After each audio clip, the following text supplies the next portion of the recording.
Olá a todas e todos, eu me chamo Moira. Estou aqui hoje para apresentar para vocês o artigo intitulado Novo Modo de Ensinar e Aprender Valores por Unidade em Sistemas de Potência. A autoria desse artigo é do professor Paulo Roberto Ferreira de Moura Bastos, professor Daniel Barbosa e Moira Bastos Prates. Para iniciar, nos circuitos elétricos, mais especificamente quando a gente fala dos sistemas elétricos de potência, a representação das grandezas em tensão, corrente, potência, impedância, elas são frequentemente feitas em PU.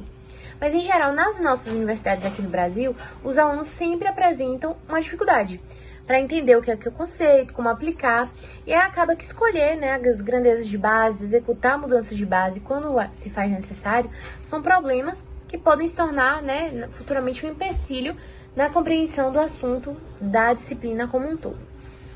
Então, os valores por unidade, eles são empregados em diversos campos de conhecimento, não só na parte de engenharia elétrica. Então, quando a gente fez esse trabalho, a gente buscou apresentar um novo modo de introduzir esse conceito por unidade para os alunos de engenharia elétrica, mais especificamente aqueles que estão cursando a disciplina de sistemas elétricos de potência. Então, os métodos que são utilizados, eles são frutos, certo, da prática dos autores em sala de aula e são comparações, principalmente do cotidiano ou de assuntos já conhecidos pelos estudantes que estão fazendo essa disciplina, para trazer esse conteúdo de uma forma mais simples. Então, para apresentar o conceito para os estudantes da forma mais interativa possível, sempre os professores começam fazendo a seguinte pergunta, Alguns de vocês em uma feira já comprou bananas ou laranjas em dúzia e não por quilo? E se algum de vocês comprou 4 dúzias de banana, quantas dezenas de banana você adquiriu? E aí, essa indagação, ela já começa a envolver uma expressão, da quantidade de grandeza. A quantidade de grandeza, nesse caso, é a banana em PU. E a mudança de base de dúzia para dezena acontece de modo espontâneo pelos alunos, Então, sempre alguém responde que a resposta é 4,8 dezenas. E aí, logo a gente pode começar a realizar associações com o assunto, mostrando que a gente definiu uma base, para essa grandeza que é a banana. E a base foi a dúzia. Então, forneceu-se, o valor de base, que é 4, para a pessoa conseguir fazer essa transformação de base, vamos dizer assim. E aí, inicialmente, o aluno ele vai encontrar 48, que é o resultado do valor escolhido para a base, multiplicado pelo valor da grandeza na base. E aí, a gente consegue já destacar que o valor em PU na base escolhida, ele vai ser igual ao valor absoluto da grandeza dividido pelo valor de base escolhido. Então, existem várias outras bases, no geral, são usadas para vários objetos, como a centena, a resma, enfim. E, além disso, também é possível introduzir esse conceito fazendo outras analogias. No geral, os livros de circuitos elétricos, eles não abordam o assunto por unidade, em circuitos de corrente contínua, E na ementa da disciplina de análise de circuitos 1 e análise de circuitos 2, também não existe esse conteúdo. Então, esse conteúdo, a introdução dele é feita em sistemas elétricos de potência, certo? E para facilitar a compreensão dos estudantes, os autores desse artigo, que são professores, eles iniciam, certo? O primeiro exemplo que eles fazem é um exemplo com corrente contínua, visto que esses alunos eles já conhecem meio o circuito de corrente contínua, eles já trabalharam com esse tipo de circuito. E nesse circuito a gente tem uma bateria, que está ligada através de um condutor até outra bateria que está descarregada. As duas baterias, elas são representadas por um equivalente, então é a força eletromotriz ligada a uma resistência, que a gente chama de RI. E a gente tem também o condutor, que tem a sua própria resistência, chamada RC. Então, a gente definiu aí a resistência interna das baterias como sendo 0,3 ohm e a resistência do condutor como sendo 0,6 ohm.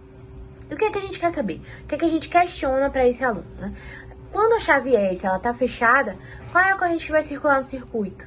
Qual que vai ser a tensão nos bornes da bateria 2, ou seja, a tensão ali na barra 2? Qual que vai ser a potência fornecida a partir da barra 1? E qual que é a perda elétrica no condutor? Então, a gente tem aí 4 grandezas que estão envolvidas nesses problemas: a tensão, a corrente, a potência e a resistência.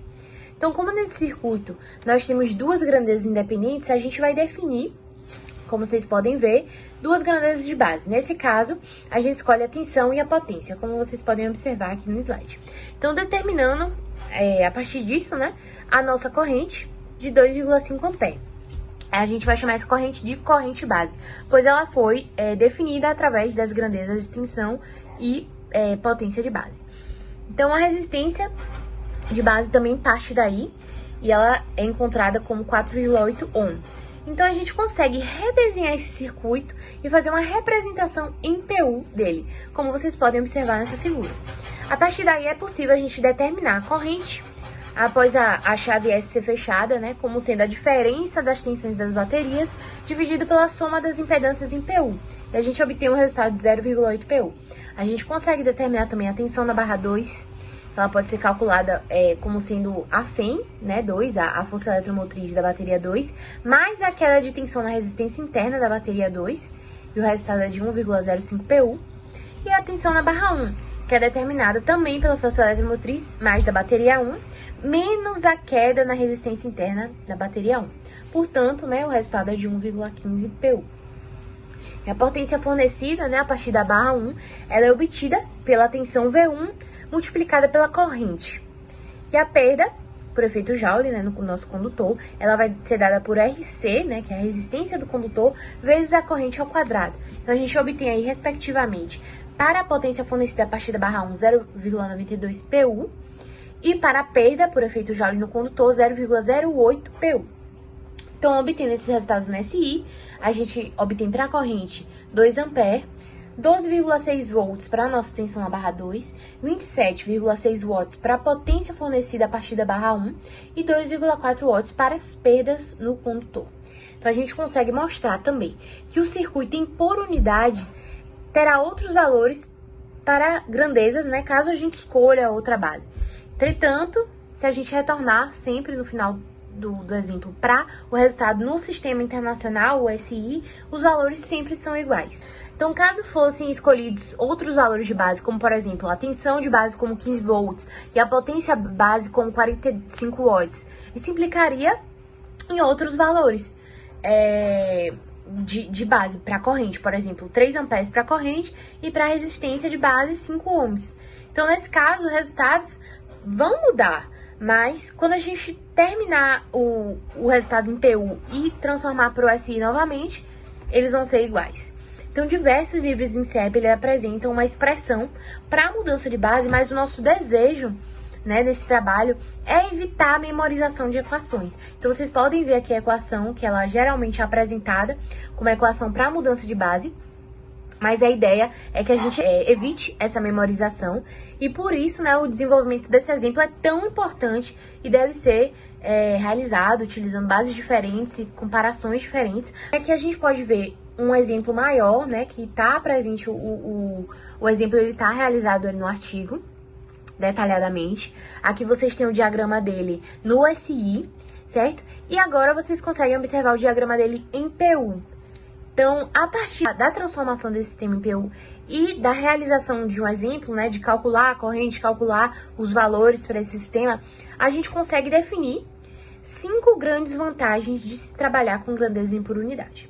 A primeira delas é que os valores esperados para a solução são menores, são em torno de 1 PU. Outra coisa muito importante é que as impedâncias dos transformadores vão apresentar o mesmo valor em PU, tanto quando está referido para o lado de alta, quanto está referido para o lado de baixa, que facilita muito na realização dos problemas durante a disciplina de CEP. Outra coisa é que a corrente que circula no lado de baixa tensão e no lado de alta tensão dos transformadores vão ter o mesmo valor em PU. Fabricantes que fornecem sempre os valores em por unidade, né, com relação aos valores nominais dos equipamentos. Então, é extremamente importante para o mercado de trabalho você aprender a utilizar valores em por unidade. A quinta vantagem é que as conexões dos transformadores não vão afetar as impedâncias em PU do circuito equivalente.